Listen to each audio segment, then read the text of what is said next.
Et en plus de ça, bah, la rajouter en plus dans le procès. Voilà, on est clairement sur une injustice digne du Moyen-Âge, je pense. C'est gratuit, c'est comme ça. Donc, je vous laisse même pas imaginer bah, ce que vivaient mes parents à ce moment-là. Et moi, je peux vous dire qu'au fond de moi, ça bouillonnait clairement. Parce que une telle injustice, c'est tellement rageant, tellement frustrant, tellement injuste.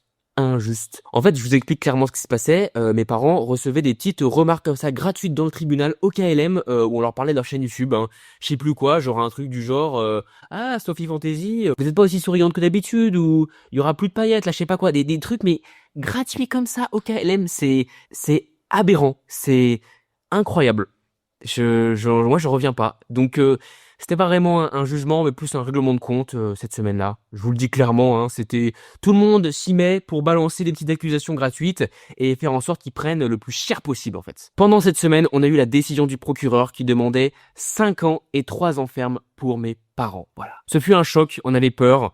Alors évidemment, ça voulait pas dire que c'était ce qui allait se passer, hein, parce que voilà, pour ceux qui savent pas, un procureur, c'est quelqu'un qui va en fait un peu conseiller le juge en donnant généralement un jugement un peu trop sévère et ensuite le juge va l'ajuster ensuite pour que ce soit adapté à l'accusé. Donc là le procureur s'est fait un plaisir de balancer un jugement mais complètement aberrant hein, parce que ce genre de peine c'est généralement ce que tu mets à des violeurs tu vois, mais là c'est clairement exagéré hein. C'est vraiment un règlement de compte comme je vous l'ai dit. Donc à partir de là on a attendu la décision, ce fut une longue angoisse hein. À ce moment là on a fait une petite pause sur YouTube voilà et on a fini par reprendre ensuite pour se remonter le moral finalement vu les futurs événements qu'on allait traverser. Et du coup bah j'ai appris la décision dans la presse, voilà, j'étais même pas chez les parents, j'étais à la Médine-Nazaire précisément quand je l'ai su. Les avocats ont été informés après la presse, voilà, c'est n'importe quoi, ça n'a aucun sens.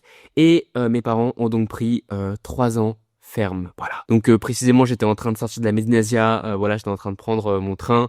J'avais les larmes aux yeux, j'étais en train de chialer clairement. Voilà, quand j'ai su un truc pareil, c'est horrible. J'étais même pas avec eux.